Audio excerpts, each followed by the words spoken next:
नमस्कार दोस्तों, आज हम लोग जॉब कॉस्टिंग और बैच कॉस्टिंग का क्वेश्चन आंसर डिस्कस करेंगे। सबसे पहले ये वाला क्वेश्चन देखिए। इस क्वेश्चन में कह रहा है कि KBC bearing limited KMR fans को 48,000 बियरिंग्स पर एनम सप्लाई करता है, जिसके लिए उसको कैरिंग कॉस्ट लगता है ₹1 पर बियरिंग पर मंथ और कॉस्ट पर रन है 3200। तो अब हम लोग को निकालना है EBQ, दूसरा निकालना है इंटरवल बिटवीन टू बैचेस और तीसरा निकालना है कि कैरिंग कॉस्ट कितना है। EBQ का फॉर्मूला होता है √2AS डिवाइड बाय C। ए होता है एनुअल डिमांड, एस होता है सेटअप कॉस्ट और सी होता है carrying cost per unit per annum. तो ओके है, ए दिया हुआ है 48,000, एस भी दिया हुआ है 3200, लेकिन सी यहाँ पर दिया है ₹1 पर बियरिंग पर मंथ, लेकिन हम लोगों को carrying cost per unit per annum चाहिए। तो पर एनम बनाने के लिए 12 से गुना कर देंगे तो कैरिंग कॉस्ट निकल के आएगा 12 और EBQ का फॉर्मूला में पुट करेंगे और आंसर आ जाएगा। दूसरे में पूछ रहा था कि इंटरवल बिटवीन टू बैचेस बताओ, लेकिन इंटरवल बिटवीन टू बैचेस के लिए सबसे पहले हम लोग नंबर ऑफ बैचेस ढूंढेंगे कि एक साल में आखिर बैच कितना हो रहा है। तो 48,000 हम लोगों को बनाना है, जिसमें कि एक बैच में हम लोग बनाते हैं 5060। 5060 कैसे आया? इकोनॉमिक बैच क्वांटिटी, यानी कि एक बार में कितना क्वांटिटी बनाएंगे आइडल, तो हम लोग 5060 यूनिट बनाएंगे। तो नंबर ऑफ बैच कितना होगा? अगर 48,000 चाहिए और 5060 करके बनाते जा रहे हैं तो कितना बार बनाएंगे? 9.49 बार बनाएंगे, जिसको अप्रॉक्सीमेट में हम लोग 10 मान लेते हैं। तो अब सिंस हम लोग के पास 360 दिन है पूरे साल में, जिसमें कि हम लोग 10 बैच कंडक्ट करेंगे। 360 दिन में 10 बैच कंडक्ट करेंगे, इसका मतलब कि 36 दिन में 36 दिन में हर एक 36 दिन में हम लोग बैच कंडक्ट करेंगे। तो इंटरवल बिटवीन टू बैचेस क्या हुआ?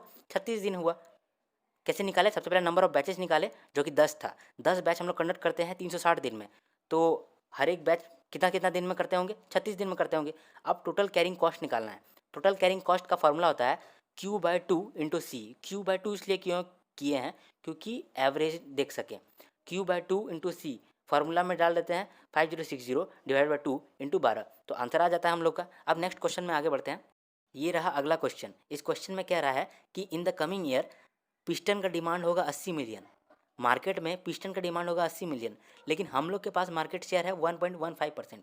इसका मतलब कि हम लोग के लिए डिमांड है 80 मिलियन का 1.15%, दैट इज़ 9,20,000।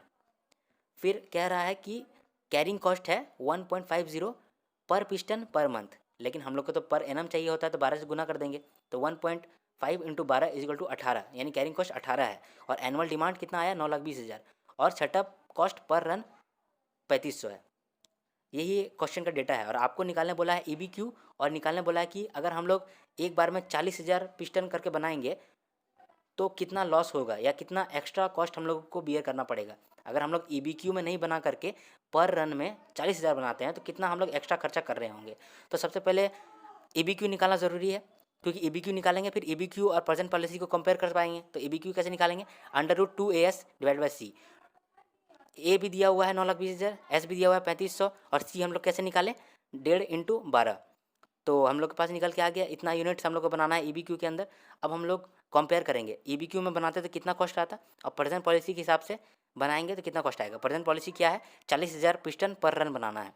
तो इस वाले फॉर्मेट को हम लोग फॉलो करेंगे। सबसे पहले लिखेंगे एनुअल रिक्वायरमेंट 9,20,000 क्वान्टिटी पर बैच। EBQ में हम लोग का कितना EBQ आया था? 18915, और हम लोग अभी बना रहे हैं 40,000 पर रन। तो फिर नंबर ऑफ बैच निकल के आएगा, एक में 49, एक में 23।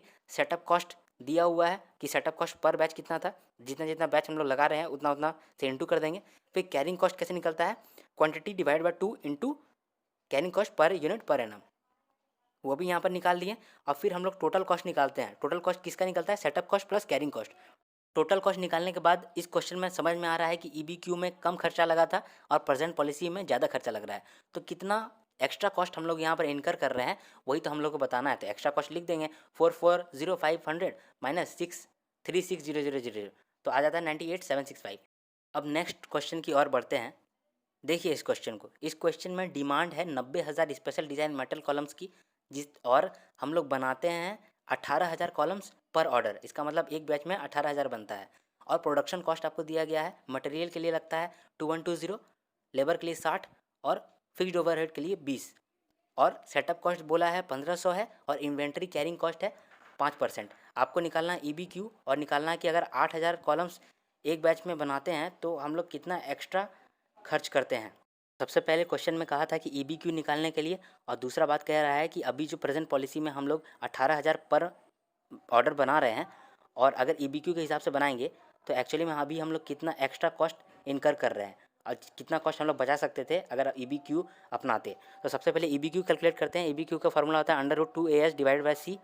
ए दिया हुआ है यहाँ पर 90,000, और सेटअप कॉस्ट पर बैच दिया है 1500, carrying cost per unit per annum कितना होगा परसेंटेज में दिया गया है। जब भी परसेंटेज में देता है तो हम लोग एक यूनिट का खर्चा के साथ उसको इंटू करते हैं। एक यूनिट का यहाँ पर कॉस्ट कितना था 2120 मटेरियल के लिए प्लस 60 लेबर के लिए और 20 ओवरहेड के लिए। तो एक मटेरियल का खर्चा इतना लग रहा है, इसका 5% carrying cost per unit per annum होगा, तो 110 रुपये निकल के आता है। तो ठीक है, हम लोग ईबीक्यू निकाल लेते हैं इस फार्मूला से। ईबीक्यू निकलेगा 1567 यूनिट। अब हम लोग निकालते हैं कि ईबीक्यू में अगर बनाएंगे और प्रेजेंट पॉलिसी में जो बना रहे हैं उसमें कितना एक्स्ट्रा कॉस्ट इनकर कर रहे हैं। तो ईबीक्यू में और प्रेजेंट पॉलिसी को जब भी हम लोग कंपेयर करते हैं तो इस कॉलम को बनाते हैं। सबसे फर्स्ट में लिखते हैं एनुअल रिक्वायरमेंट 90,000। क्वांटिटी पर बैच कितना बना रहे हैं, ईबीक्यू में रहेंगे तो 1567 बनाएंगे और प्रेजेंट पॉलिसी में रहेंगे तो 18,000 बना रहे हैं। और नंबर ऑफ बैच देखते हैं, नंबर ऑफ बैच निकल के आता है ईबीक्यू में 58 और प्रेजेंट पॉलिसी में 5। और सेटअप कॉस्ट अगर देखेंगे तो सेटअप कॉस्ट 1500 इंटू कितना बार सेटअप कर रहे हैं, कितना बार बैच चला रहे हैं, तो 87,000 और 7,500 यहाँ पर आता है। कैरिंग कॉस्ट कैसे निकालते हैं, जितना क्वांटिटी है divided by 2 into carrying cost per unit per annum. उसी फार्मूला से यहाँ पर दोनों का कैरिंग कॉस्ट निकाले हैं और टोटल कॉस्ट निकाले हैं। टोटल कॉस्ट कैसे निकलता है, setup cost plus carrying cost, तो इतना इतना आता है। फिर यहाँ पर देखने को मिलता है कि ईबीक्यू में हम लोग का कम खर्चा था, वाकई में बहुत कम खर्चा था, और प्रेजेंट पॉलिसी में बहुत अधिक खर्चा हो रहा है। तो एक्स्ट्रा कॉस्ट कितना लग रहा है हम लोग लेस करके बता देंगे। अब हम लोग नेक्स्ट क्वेश्चन की ओर बढ़ते हैं। इस क्वेश्चन को देखिए दोस्तों, इस क्वेश्चन में कह रहा है कि अर्नव कन्फेक्शनरी बेकरी बनाता है और इसके पास ऑर्डर आया है 600 मफिन्स का और 605 मफिन्स का, और ये कह रहा है कि ये एक बैच में 50 यूनिट्स ही बनाता है। हर बैच जिसमें कि वो 50 यूनिट बनाता है यानी 50 मफिन्स बनाता है, उसके लिए उसको यही सारा खर्चा लगता है। डायरेक्ट मटेरियल लगता है 500, 50 मफिन्स बनाने के लिए डायरेक्ट मटेरियल लगता है 500, डायरेक्ट वेजेस लगता है 50, और ओवन सेटअप कॉस्ट लगता है 150। और साइड में लिखा हुआ है irrespective of number of units, यानी डायरेक्ट वेजेस और ओवन सेटअप कॉस्ट हर एक बैच में उतना ही लगेगा। भले ही हम एक मफिन बनाएं या 10 मफिन बनाएं या 50 मफिन बनाएं, उतना ही खर्चा लगेगा डायरेक्ट वेजेस में और ओवन सेटअप कॉस्ट में। लेकिन डायरेक्ट मटेरियल में ऐसा नहीं लिखा है, यानी डायरेक्ट मटेरियल 500 लगा है तो 50 मफिन के लिए लगा होगा, यानी कि एक मफिन बनाने के लिए 10 होगा। फर्दर क्वेश्चन में कहता है कि प्रोडक्शन ओवरहेड है 20% ऑफ डायरेक्ट वेजेस, और सेलिंग डिस्ट्रीब्यूशन और एडमिनिस्ट्रेशन ओवरहेड है 10% ऑफ प्रोडक्शन कॉस्ट। तो ये निकल के आएगा टोटल कॉस्ट। और कह रहा है कि अर्नव कन्फेक्शनरी प्रॉफिट मार्जिन रखता है 25% ऑफ सेल्स वैल्यू। और अब हम लोग को निकालना है सेलिंग प्राइस ऑफ 600 मफिन और 605 मफिन। अगर आप क्वेश्चन को देखोगे और समझोगे तो वो कह रहा है कि सेलिंग प्राइस आपको निकालना है 600 मफिन के लिए और 605 मफिन के लिए, और खर्चा आपको सारा इनडायरेक्टली दे दिया गया है। तो ठीक है, हम लोग कॉस्ट शीट बना लेते हैं और प्रॉफिट ऐड कर देंगे लास्ट में, तो सेलिंग प्राइस मिल जाएगा। तो इस आंसर को देखिए, इसमें हम लोग दो कॉलम बनाएंगे, एक 600 मफिन के लिए, एक 605 मफिन के लिए। अब सबसे पहले स्टार्ट करते हैं डायरेक्ट मटेरियल से। तो direct material at the rate 10 रुपये पर मफिन। ये कैसे मिला 10 रुपये पर मफिन? देखिए क्वेश्चन में कह रहा था कि एक बैच में हम लोग डायरेक्ट मटेरियल लगाते हैं 500 रुपये का, और एक बैच में 50 मफिन ही बनता है। 50 मफिन के लिए 500 लग रहा है, तो एक मफिन के लिए 10 रुपये लग रहा है, तो एक मफिन के लिए 10 रुपये लग रहा है, तो 600 मफिन के लिए 6,000 लगेगा, 605 मफिन के लिए 6,050 रुपये लगेगा। फिर डायरेक्ट वेजेस करते हैं। यहाँ पर देखिए, अगर आप क्वेश्चन में देखिएगा तो डायरेक्ट वेजेस बोला था irrespective of number of units, यानी कि अगर बैच रन हुआ तो वो 50 रुपये का डायरेक्ट वेजेस लगेगा ही, और ओवन सेटअप कॉस्ट 150 का लगेगा ही लगेगा। कॉस्ट शीट में डायरेक्ट मटेरियल के बाद हम लोग डायरेक्ट वेजेस ऐड करते हैं और ओवन सेटअप कॉस्ट भी ऐड करते हैं। यहाँ पर देखिएगा कि 600 मफिन के लिए हम लोग का 12 बैच लग रहा था, इसीलिए 12 इंटू 50 किए हैं डायरेक्ट वेजेस के केस में, और 605 मफिन के लिए हम लोग का 13 बैच लग रहा था, इसीलिए डायरेक्ट वेजेस में 13 इंटू 50 किए हैं। उसी प्रकार ओवन सेटअप कॉस्ट में 12 इंटू 150 किए हैं 600 मफिन के लिए, और 13 इंटू 150 किए हैं 605 मफिन के लिए। यहाँ पर बैच 12 और 13 है। कैसे 12 बैच? इसलिए है क्योंकि हम लोग एक बैच में 50 मफिन बना रहे थे और 600 मफिन बनाना था, तो टोटल हम लोग 12 बैच बनाएंगे। लेकिन दूसरा में 605 मफिन बनाना है, इसका मतलब कि अगर 50 करके मफिन बनाएंगे तो हम लोग को 13 बैच में जाना पड़ेगा, 13वां बैच ओपन करना ही पड़ेगा, भले ही उसमें 5 ही मफिन बनाए, ओपन तो करना ही पड़ेगा।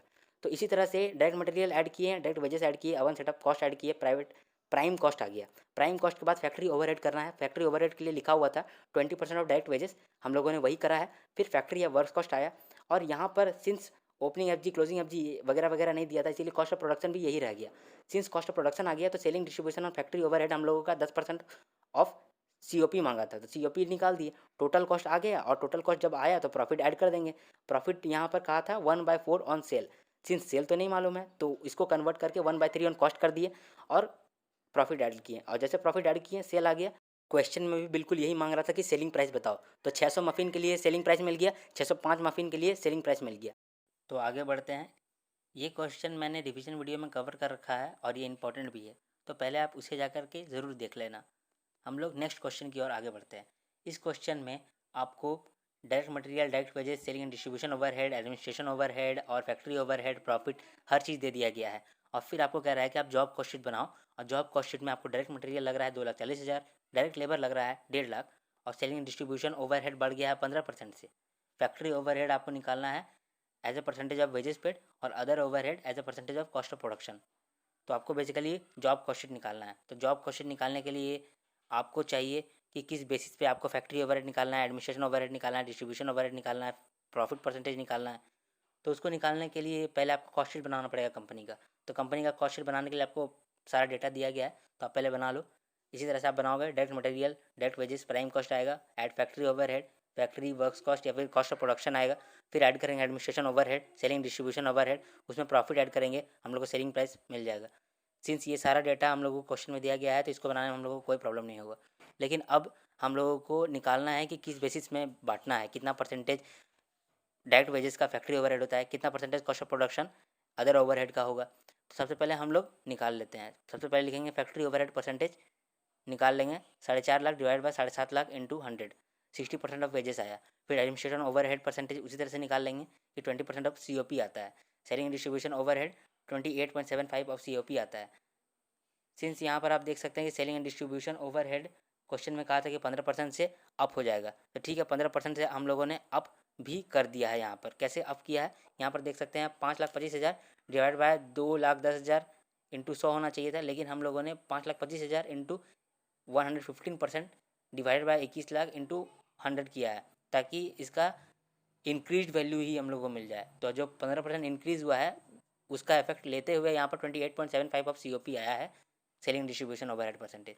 इसके बाद हम लोगों ने प्रॉफिट परसेंटेज भी कैलकुलेट कर लिया है, जो कि आया है 20% ऑफ कॉस्ट ऑफ सेल्स। ठीक है, अब जॉब कॉस्ट बना लेते हैं। डायरेक्ट मटेरियल, डायरेक्ट लेबर दिया गया था, प्राइम कॉस्ट आ गया।